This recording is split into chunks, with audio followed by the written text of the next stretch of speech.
So let's do the exercise with this. So Amanda, Kim, which one would like to volunteer? I can I'm go. kind of in transit right now, so it's not a good time for me. Okay, then Amanda, it's yours. Yeah. So let's begin with the table here, which is basically the same thing that what Anna just read, but with keywords. Okay.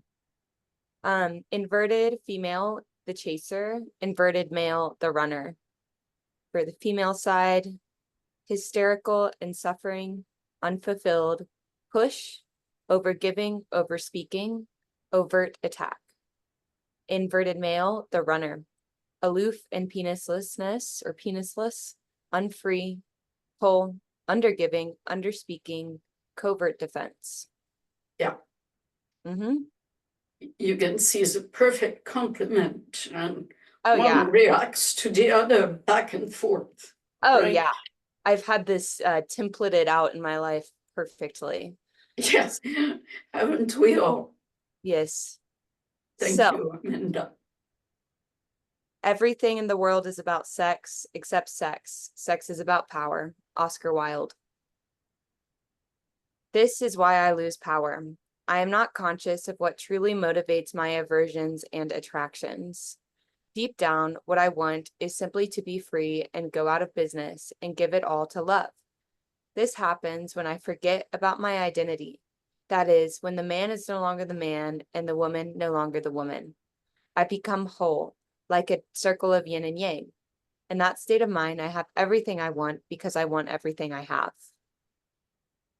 Yeah. It makes complete sense. And or do you have questions? So is it like to desire, we have to believe that we're separate and we want to be free deep down of that separation, to go out of business and give it all to love. We desire that. Yeah. And when we forget that, yeah, we're separate from our unity of both feminine and masculine energy. Exactly. See, you nailed it, Amanda. It's a good one. Yeah. Okay. Yes. What does the belief I am a man create in my life?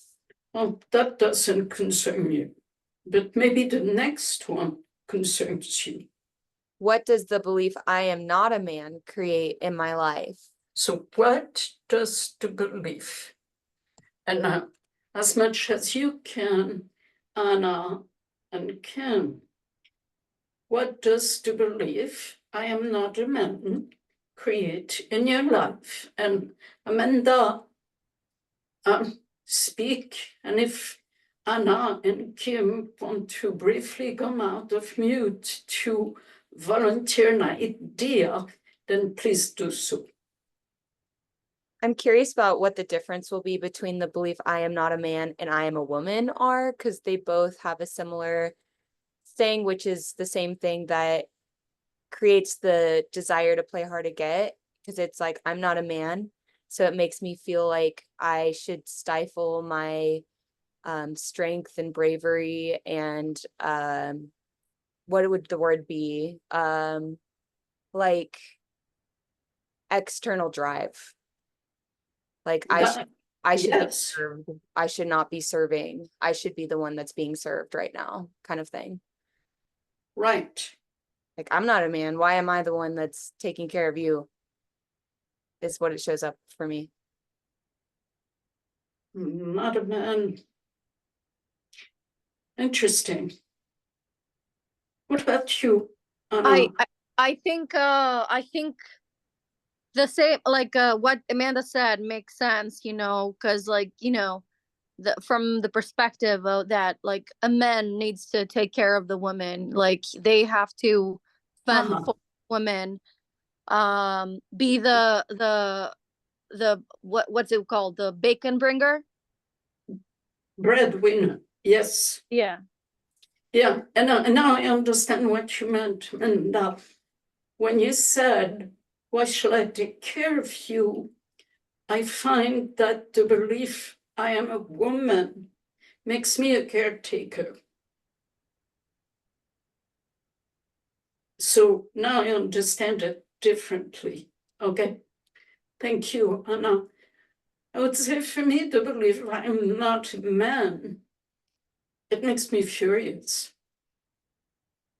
It makes me so angry to be discriminated against because I am not a man. In terms of the knowledge I can have, in terms of the achievements I can have, but it's just me. That's my response to I am not a man. Okay. And it's there's no right or wrong. I'm just sharing what that belief creates in my life. A lot of anger. Mhm. So what does the belief I am a woman creates in your life? Beauty, a desire for beauty. Yeah. Hmm. And a desire maybe to destroy beauty as well. No, I love being a woman. Like I love being beautiful and making beautiful things. So I find a lot of empowerment in the belief that I am a woman in my life. Awesome. Awesome. See, in that aspect, I don't know what that resonates, but I did resonate with what you also said, Maha, destroying beauty, for example, that is, I've always been messy. And I feel that, I mean, I do feel and embrace my, being a woman, and I appreciate beauty. I appreciate nature. I love it. But I'm thinking, like, if I appreciated beauty to that extent, then I wouldn't be messy. Yeah. Yeah. And I Or thinking the expectation that women, they always have to be beautiful and not messy. Mhm. Okay. and not intelligent, beautiful and silent, and breed children. And what I meant about destroying beauty is if that indoctrination is too painful, then look at what I'm going to do with your beautiful image of me. So that goes back to the messiness of which you speak, Anna. Okay. And I'm delighted, Amanda, that you didn't have to go through that. That's beautiful. I'm thrilled for you. But That you, to go through what, destroying beauty because you're angry at the expectation of it. yes, Oh, I've done that for sure. But got I it. think also talking about like beauty being not like looking pretty. I mean, like creating beauty. Like it's like the tone of everything is what the feminine means to me. So it's like the way that I decorate my house or like the way I set the table, like Of creating course, the tone of my course. life.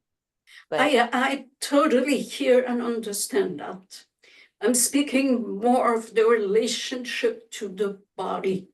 I am a woman, you know, and in that sense, there may be a desire to ruin the expectation placed on women to just marry, to have children. oh, me- I did that for years, like for my whole life until now, pretty much. So Yeah. So And for me, maybe, for yeah, me, Anna, yes. So for me, I've um after,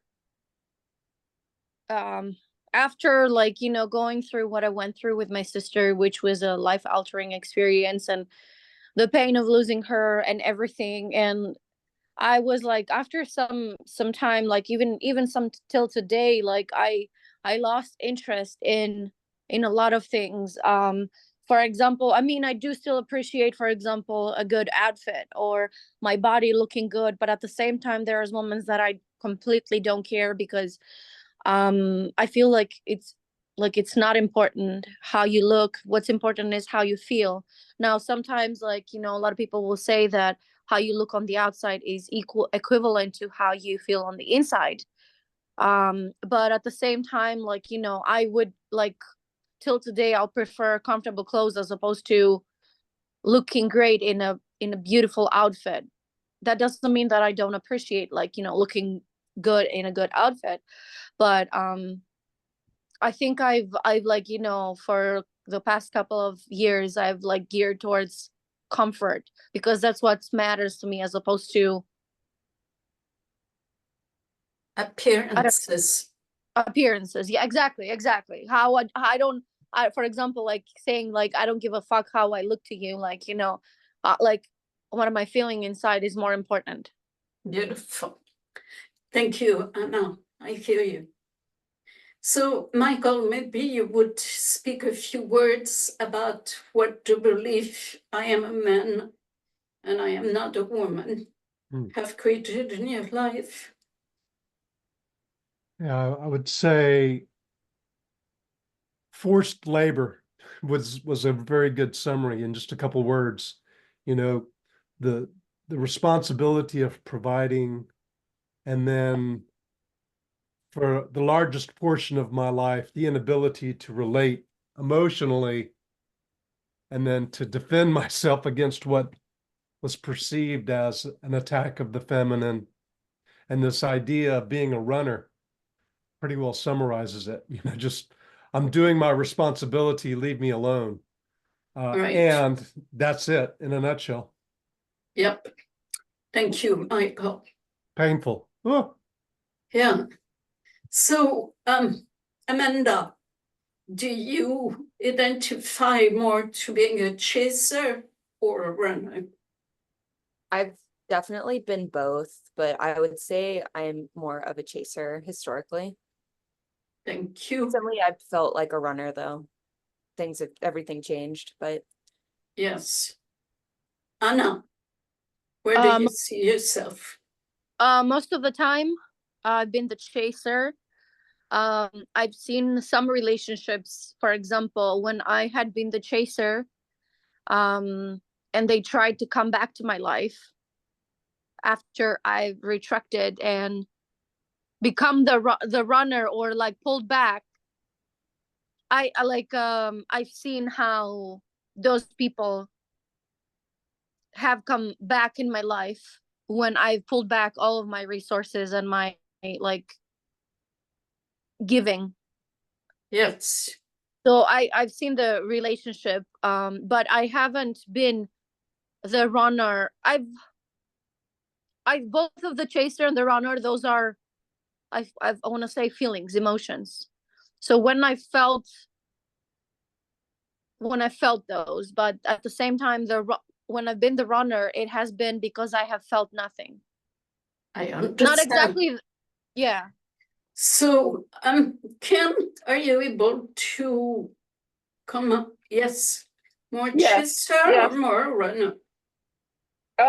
Most of the time through my life, I've been more of a runner, but I have converted at times to being a chaser in recent years, and I think it just depends. Like I sometimes am either or.